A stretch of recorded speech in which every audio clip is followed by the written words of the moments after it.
So, Hi, I'm Amy Watton. I live in Oak Grove. My address is 22605 Quapaw Street.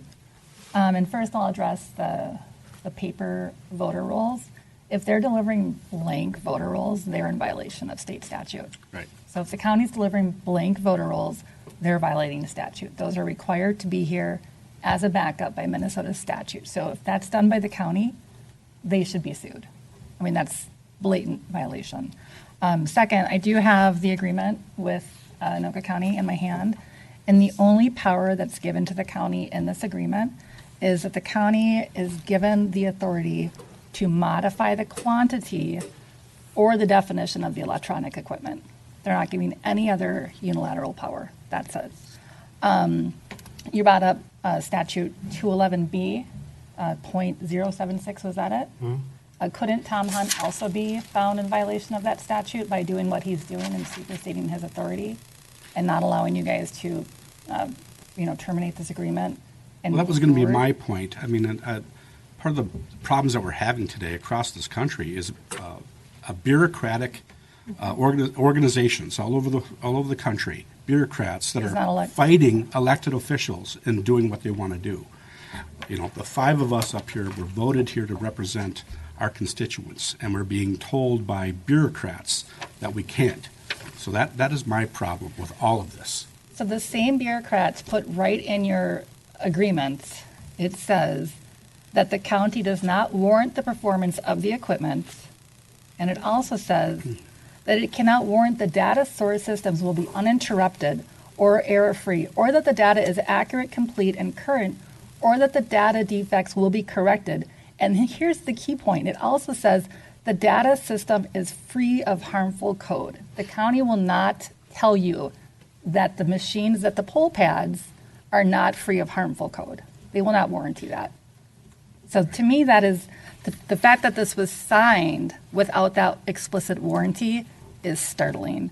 But I will say about returning the poll pads, it says that upon expiration or termination, that the jurisdiction must return the poll pads. So if you do not return the poll pads, you may be in violation. In my opinion, I'm not a lawyer. I just read this very thoroughly.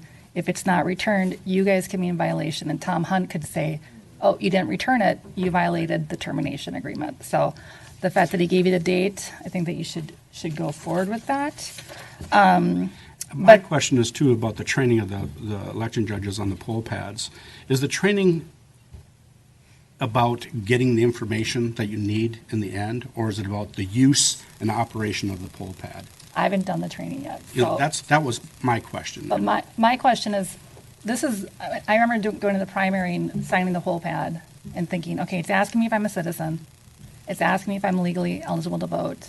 And I scribble my name, and it totally takes away the judge's right to verify a signature. Nobody writes same electronically as they do in person, right? So we don't have IDs, we don't have a license, we don't have an address. So the last thing that we have is verification of your signature, and they just took that away from the judges.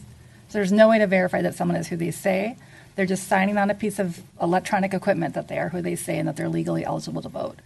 I'm not going to get into code and the tracking because that's out of my expertise. But the way I read the statute that Tom quoted in the letter to you guys is the county, municipality, or school district may use rosters, et cetera, et cetera. So that's if. So if you guys choose to use the rosters, then the head election judge can designate, right? You guys have decided not to use the electronic rosters. Therefore, the head election judge in Anoka County cannot designate that you have to use them. And the statute is pretty clear that it says may use, and Tom Hunt replaces the word may with will. So Well, I saw shall in here somewhere too, and that, each precinct in Oak Grove will continue to use electronic rosters. Statute says may.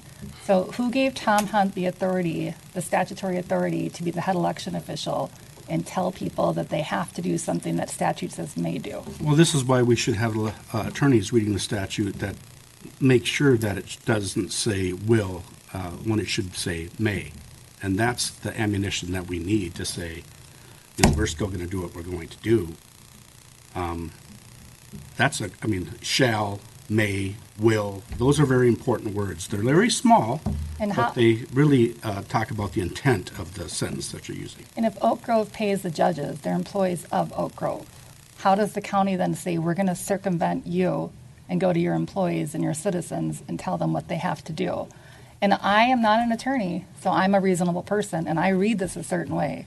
A reasonable person would say that the county, municipality, or school district has the right to do this, not the county. So they're totally going, right, a reasonable person clause, anyone that just reads this, layman's terms, should be able to interpret this. And everyone I've showed this to that's not an attorney interprets it the same way. So whenever it's broad and sweeping, it usually goes by what would a normal person think. And a normal person would think that you guys have the authority to make the decisions, not Tom Hunt.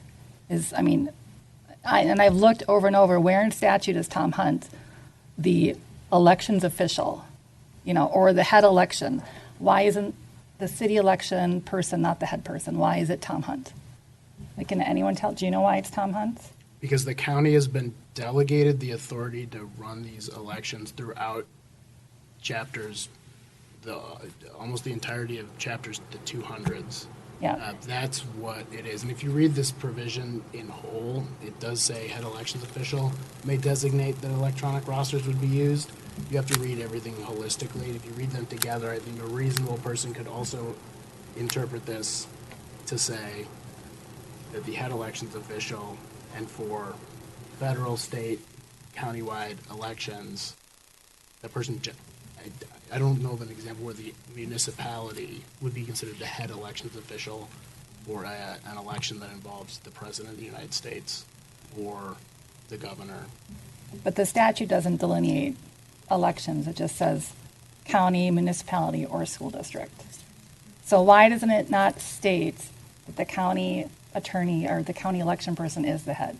I wish they would have done that. So I think my viewpoint is the county, municipality, or school district, whoever they designate, you guys are the municipality, you guys get to designate. There's also section 201.221, something about municipalities agreeing to these things. So I guess that's about all I think that's about all I had to say. But yeah. So I guess we have two options. We can make a motion to rescind our motion to do what we did, or we send them back tomorrow. That's what's on the table right now. Oh, I had one more note. I'm sorry. Can I say one more thing? Sure. So in the equipment license, like section 2 of your agreement, it says that it's limited and revocable. So if it wasn't revocable, why would they put that language in there? And it says it's non-exclusive. So it's the language in the agreement is super clear that you guys can terminate, and now Tom Hunt is saying that you can't terminate. Yeah. And then you did bring up the joint powers agreement too earlier, which is separate. But the way I read that is you can cancel it after a certain date, but then it can't be enacted until December 31st of 2026. So even if you cancel it in 2025, you still have to use the tabulators in 2026 for the November elections. So that's all I have. Well, I think you hit the nail on the head, Paul. Thank you for. I don't know if it's going to change anything right now. Oh, no, I just wanted to say one comment. We had asked, so 21 different cities have this agreement, and most of them do not have them anywhere in their public records or their minutes or in any of their city council meetings. And we've been trying to get these agreements from Tom Hunt for 3 to 4 weeks, and he did not give them to us. So had he given them to us when we requested them, there would have been plenty of time to train election judges properly on how to use the paper poll pads. But he stalled and stalled and stalled and stalled.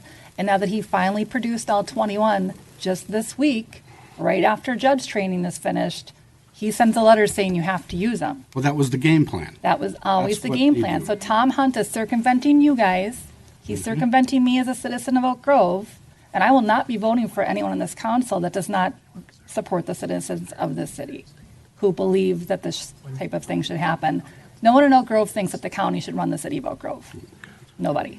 Maybe a couple people, but I will tell everyone who votes no on this resolution when I'm door knocking this week in Oak Grove. And I'm door knocking 2 to 3 nights a week.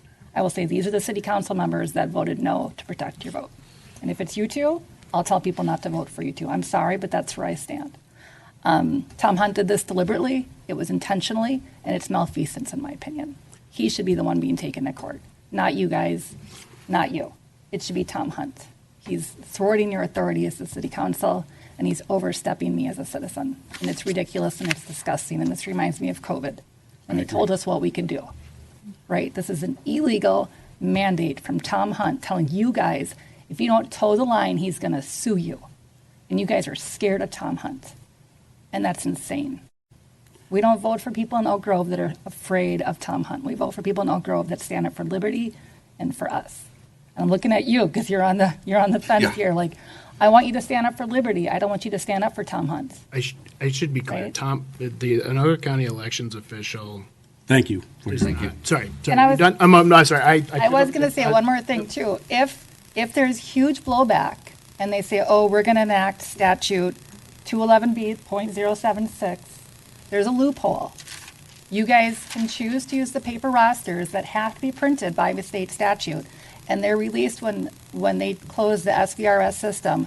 They print the paper rosters just like the update the poll books. It's done at the same time.